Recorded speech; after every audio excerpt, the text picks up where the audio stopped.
લીલા કે લાલ મરચાં કાપ્યા પછી હાથમાં બળતરા થાય છે. રસોડામાં રહેલી આ વસ્તુ લગાવી દો, તરત જ રાહત મળી જશે. ઘણા લોકો લીલા મરચાં કાચા ખાવાનું પસંદ કરે છે. રસોઈમાં પણ તેની કુદરતી તીખાશ ખોરાકનો સ્વાદ વધારે છે. જો કે લીલા મરચાં કાપ્યા પછી ઘણીવાર બળતરા થતી હોય છે, તો એના માટે વસ્તુ તમે આ લગાડી દેજો તો તરત જ તમને રાહત મળશે. ઘણા લોકોને તીખું ખાવાનું ખૂબ જ પસંદ હોય છે. શાકભાજી, દાળ અથવા કોઈ પણ એવી નોનવેજ આઇટમ હોય તો એમાં તમે મરચાં અચૂકથી નાખે જ છે.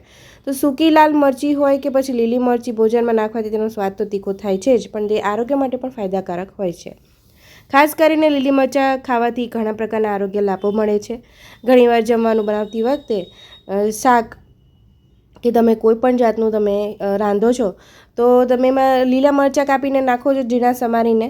તો ઘણીવાર એવું થાય છે કે લીલા મરચાં કાપતી વખતે તમને હાથમાં બળતરા થવા લાગે છે.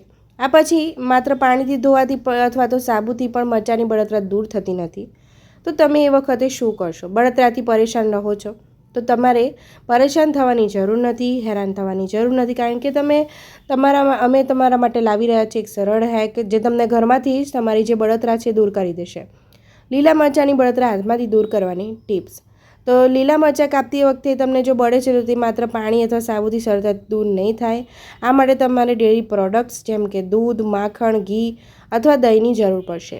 આમાંથી કોઈ પણ દૂધથી બનાવેલા ખાદ્ય પદાર્થ આરામથી તમને જે પણ બળતરા છે તમને આરામ પહોંચાડી શકે છે. તમે પણ ઘણીવાર લીલા અથવા તો લાલ મરચાં કાપ્યા પછી જો તમને બળતું હશે તો આ માટે દૂધ, દહીં કે ઘી અથવા માખણ લો. થોડુંક આમાંથી કોઈ પણ એક વસ્તુ લઈને તમારા હાથ ઉપર રગડો. 1 મિનિટમાં જ હાથ આંગળીઓ ઉપર તમને જે બળતરા થતી હશે એમાં રાહત થઈ જશે અને તરત જ શાંત થઈ જશે. વિશ્વાસ નથી તો એકવાર તમે ટ્રાય કરી લેજો.